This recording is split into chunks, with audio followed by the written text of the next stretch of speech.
पशुपति व्रत कैसे करते हैं? विधि, नियम, कथा, मंत्र, उद्यापन और फायदे। यदि आप पशुपति व्रत का पालन करने का इरादा रखते हैं तो ऐसा करने का उचित तरीका जानना महत्वपूर्ण है। आपकी सहायता के लिए यहाँ कुछ दिशा निर्देश दिए गए हैं। पशुपति का व्रत लगातार 5 सोमवार तक करना चाहिए और उद्यापन के बाद ही इसे बंद करना चाहिए। पशुपति व्रत का पालन करने में पहला कदम पूजा करना है।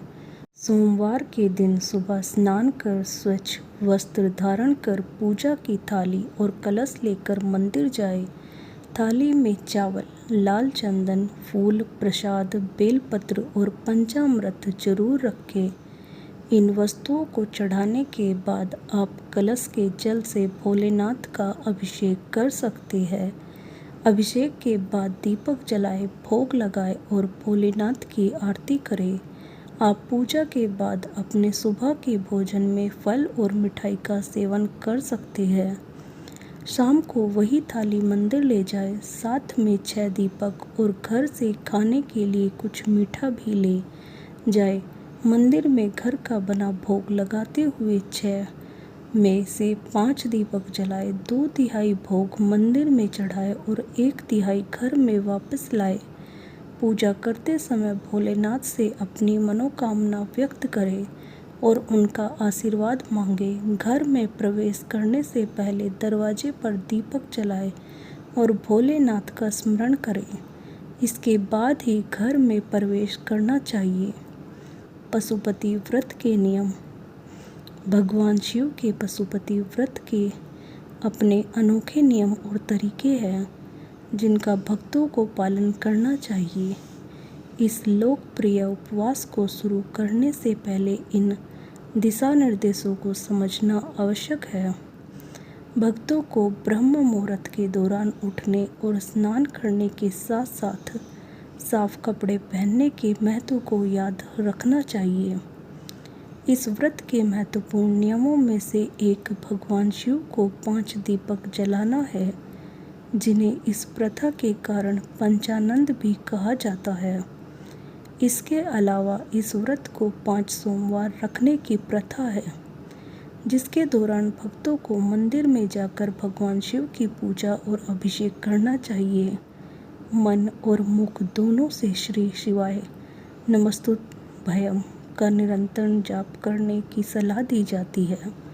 यदि भक्तों को लगता है कि शिवलिंग के आसपास के क्षेत्र को साफ करने की आवश्यकता है तो उन्हें पूजा के लिए सभी सामग्री, बेलपत्र और जल चढ़ाने से पहले सफाई करनी चाहिए।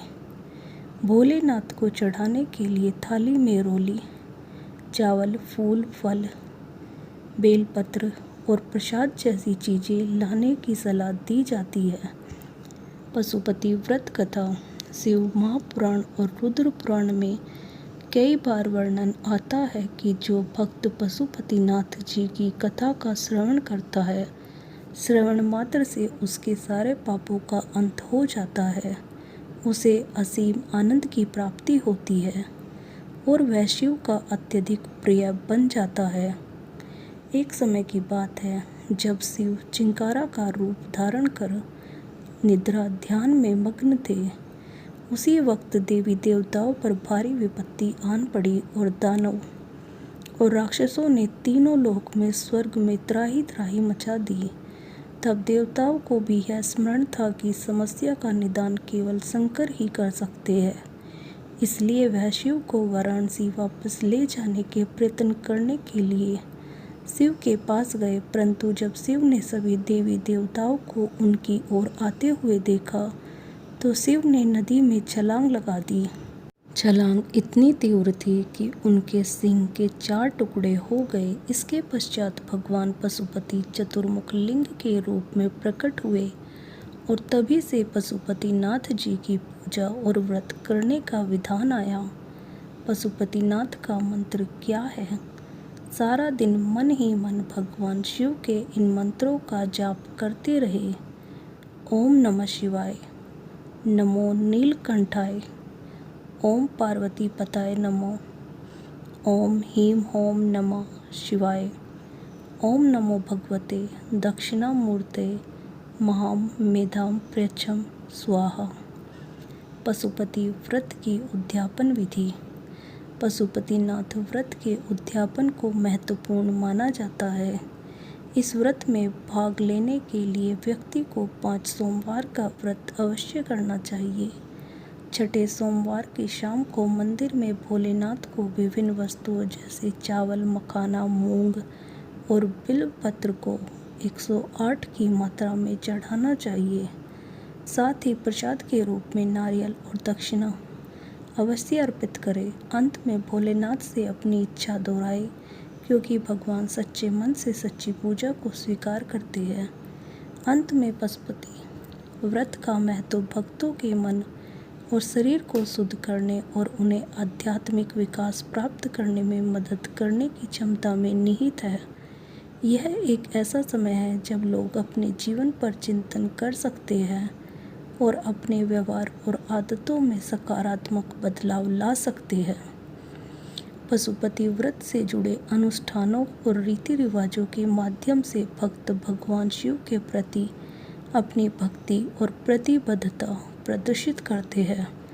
उपवास और भोजन प्रतिबंध अनुशासन बनाने में मदद करते हैं और आत्मनियंत्रण और आत्म संयम को भी बढ़ावा देते हैं।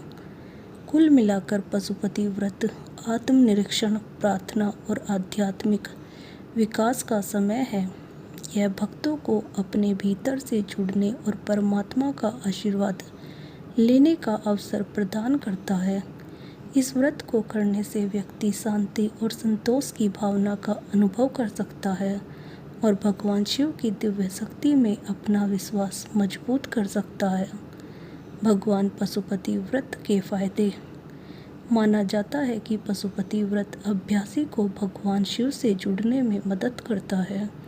इस व्रत को करने से व्यक्ति अपनी आध्यात्मिक वृद्धि को बढ़ा सकता है और आंतरिक शांति प्राप्त कर सकता है। पशुपति व्रत करने से व्यक्ति भगवान शिव से आशीर्वाद प्राप्त कर सकता है। ऐसा माना जाता है कि जो लोग इस व्रत को भक्ति और ईमानदारी के साथ करते हैं, भगवान शिव उनकी मनोकामना पूरी करते हैं। पशुपति व्रत करने से साधक के जीवन में विघ्न दूर होते हैं। ऐसा कहा जाता है कि भगवान शिव सभी बाधाओं को दूर करते हैं और अभ्यासी को उनके प्रयासों में सफलता प्राप्त करने में मदद करते हैं। पशुपति व्रत करने से व्यक्ति खुद को नकारात्मक ऊर्जा और बुरी शक्तियों से बचा सकता है। भगवान शिव को बुराई का नाश करने वाला माना जाता है और उनका आशीर्वाद लेने से व्यक्ति को नुकसान से बचाया जा सकता है। ऐसा माना जाता है कि पशुपति व्रत करने से साधक को स्वास्थ्य लाभ मिल सकता है। भगवान शिव को चिकित्सा के देवता के रूप में जाना जाता है और इस व्रत को करने से व्यक्ति अच्छे स्वास्थ्य के लिए उनका आशीर्वाद प्राप्त कर सकता है। कुल मिलाकर पशुपति व्रत एक शक्तिशाली अनुष्ठान है जो अभ्यासी को आध्यात्मिक विकास, आशीर्वाद, बाधाओं को दूर करने, सुरक्षा और अच्छे स्वास्थ्य सहित विभिन्न लाभ ला सकता है। दोस्तों, आपको यह जानकारी कैसी लगी हमें कमेंट कर ज़रूर बताएं। ऐसी जानकारी जानने के लिए चैनल को लाइक और सब्सक्राइब करें। धन्यवाद। बोलो हर हर महादेव।